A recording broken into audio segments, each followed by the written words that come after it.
Hello, welcome. I just wanted to go over briefly some of the features with this companion app for the tabletop board game Specter Ops. The first thing to note is up here along the main menu, you also see this Specter Ops menu. This has some little features in here that you can use throughout the game. Some of them you will need to use. Um, we'll go into those more, but that's where that is, right up there. When it's time to actually start a new game, that's what you're going to do is click on Game Setup. You can see that it says there's a script that's running. Little prompt here. It says for the agent or hunter to fill out this next sheet. And basically this is where we're just going to fill in the objectives. So you can either roll the dice on the table and then come here and input what numbers you're going to be, which numbers show up on the dice, or you can just click roll for objectives and it will roll all 6 die and give you the results there and the correct locations on the map based on the map that is shown here. Now, if you want to change the map, you don't change it here. You would go up here to load map and click on which map it is that you want to be using. And the die don't need to be rolled again after you do that. Okay. After you've done that, you can come back here. If you do change the map, it will take you away from this page, map select. You just have to come navigate back to this page to continue where you left off. Then you hit Hunter Setup, another prompt for either Hunter or Agent to fill out this page.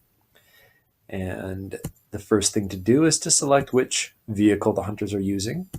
If you prefer, you can put the names of the players that are at the table. That's fine. That's not necessary, though.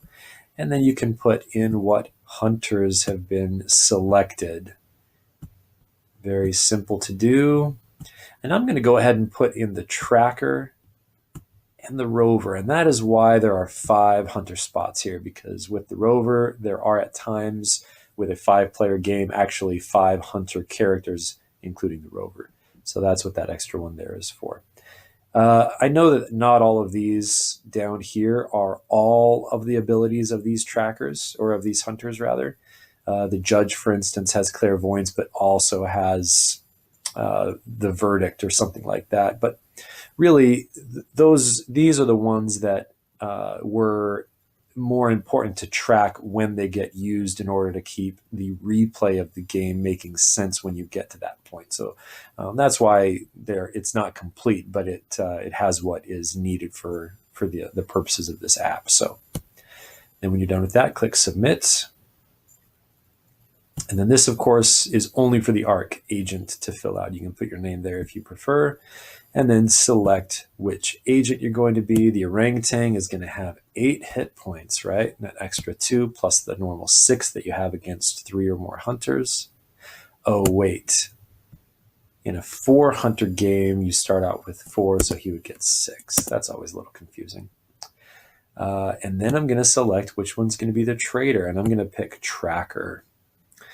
And then I'm going to pick some cards. And if I remember correctly, when you're playing 4 hunters, a 5-player game, you only get 3 of these. So I'm going to pick those 3 and click Submit.